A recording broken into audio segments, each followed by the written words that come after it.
ঝিনাইদহ জেলা আওয়ামী লীগের ত্রাণ ও সমাজ কল্যাণ সম্পাদক কাজী কামাল আহমেদ বাবুর মোবাইল ফোনে আদান প্রদান হয়েছিল হত্যাকাণ্ডের শিকার সংসদ সদস্য আনোয়ারুল আজিম আনারের ছবি। মূল হত্যাকারী আমানুল্লাহ ওরফে শিমুল ভূঁইয়ার সঙ্গে বাবুর দফায় দফায় যোগাযোগ হয়েছিল।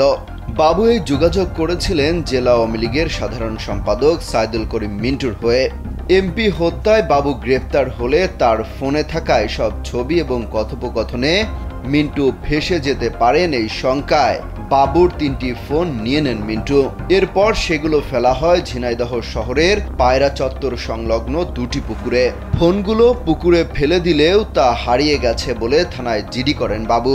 তিনি এই কাজ করেছেন মিন্টুর কথা মতো।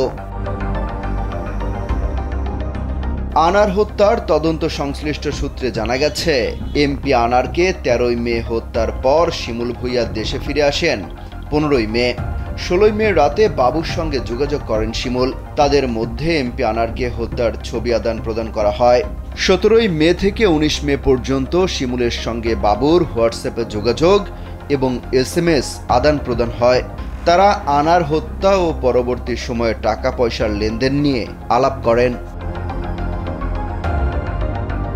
ডিবির এক কর্মকর্তা জানান, বাবুকে গ্রেপ্তারের পর শিমুলের সঙ্গে ছবি আদান প্রদান সহ অন্যান্য বিষয় স্বীকার করেছেন বাবু। স্বভাবতই প্রশ্ন আসে, তথ্য আদান প্রদানে ব্যবহৃত মোবাইল ফোনগুলো কোথায় রয়েছে। শুরুতে বাবু জানান তার ফোনগুলো হারিয়ে গেছে, তবে অধিকতর জিজ্ঞাসাবাদে তিনি স্বীকার করেন তার 3টি মোবাইল ফোন শহরের 2টি পুকুরে ফেলা হয়েছে। আর এই কাজটি করেছেন ঝিনাইদহ জেলা আওয়ামী লীগের সাধারণ সম্পাদক সাইদুল করিম মিন্টু।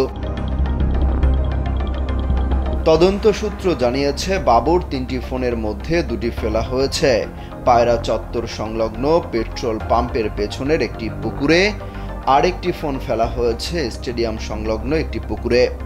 ফোনগুলো উদ্ধারে ডিবির টিম বাবুকে নিয়ে ঝিনাইদহে যাবে। বাবুকে নিয়ে ঝিনাইদহে আলামত উদ্ধারের অভিযান প্রসঙ্গে ঢাকা মহানগর পুলিশের অতিরিক্ত কমিশনার ও ডিবি প্রধান মোহাম্মদ হারুনুর রশিদ বলেন, আলামত নষ্ট করার তথ্য জিজ্ঞাসাবাদে পেয়েছেন তারা, তাই মোবাইলগুলো কোথায় ফেলে দিয়েছেন সেগুলো উদ্ধারের চেষ্টা করবেন। অমিত হাসান রবিন, কালবেলা।